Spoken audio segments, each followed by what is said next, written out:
bonjour ou bonsoir, tout dépend à quelle heure vous écoutez ce podcast de l'ODJ Média.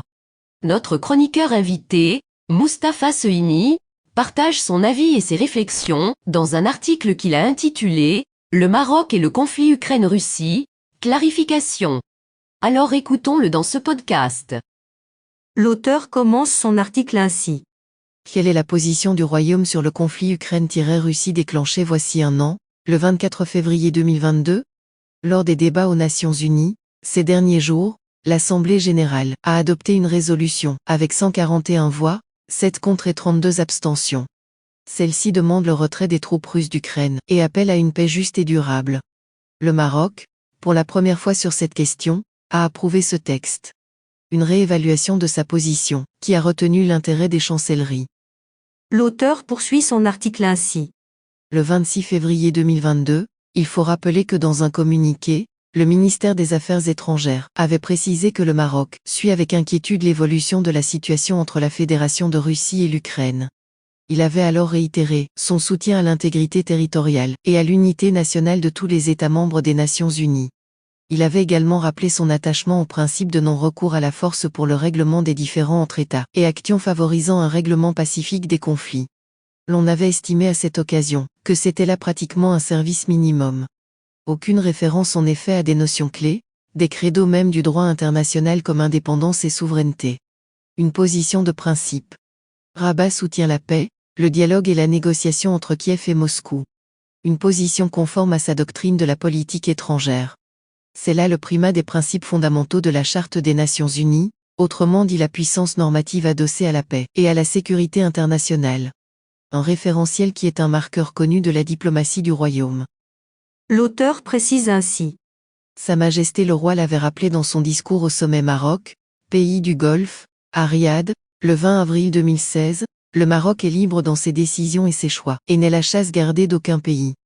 Il restera fidèle à l'égard de ses partenaires, qui ne devraient y voir aucune atteinte à leurs intérêts. En ne participant pas au vote du 25 février 2022 de l'Assemblée générale de l'Organisation mondiale, il faut avancer cette lecture, celle de la neutralité. Cette même position se retrouve un mois plus tard, lors d'une nouvelle résolution de cette même instance onusienne, le 24 mars 2022. Celle-ci avait exigé un arrêt immédiat des hostilités entre la Russie et l'Ukraine. Elle avait été votée par 140 voix, 5 contre et 38 abstentions, Rabat étant parmi les pays non participants. Mais en octobre, Rabat avait apporté son soutien à une autre résolution de 142 autres pays condamnant les annexions de 4 régions ukrainiennes par la Russie. Une position de principe conforme à la préservation et au respect de l'intégrité territoriale des États. L'auteur conclut son article ainsi. Elle recoupe celle de 10 autres pays arabes, Égypte, Tunisie, Mauritanie, Arabie Saoudite, Irak, Libye, Yémen, Oman, Koweït et Jordanie. Elle se distingue de celle du vote contre Syrie, ainsi que de l'abstention de l'Algérie. Le continent est ainsi partagé entre le vote oui, Cameroun, Tchad, Comores, Côte d'Ivoire, Djibouti, le vote non, Mali, et l'abstention, Angola, Burundi, RCA, Congo, Éthiopie, Gabon, Guinée, Mozambique, Namibie, Afrique du Sud, Soudan-Togo, Ouganda, et les non-participants, Guinée-Bissau, Sénégal, Burkina Faso. De quoi œuvrer encore pour des approches convergentes dans l'environnement international, vaste programme.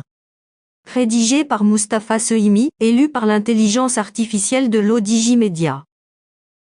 Merci d'avoir écouté ce podcast de l'ODJ Média, ce bouquet de supports numériques, portail, magazine mensuel connecté, web radio et web TV. N'oubliez pas de télécharger notre application l'ODJ Mobile sur Play Store et de vous abonner à notre chaîne YouTube l'ODJ TV. Vous pouvez, aussi, nous suivre sur nos réseaux sociaux, Instagram, Facebook, TikTok, LinkedIn et Twitter. Ou encore, vous inscrire sur notre newsletter quotidienne à partir du portail l'odj.ma. Alors, on se dit au prochain podcast de nos chroniqueurs invités. Et à très bientôt, si et seulement si vous le voulez bien.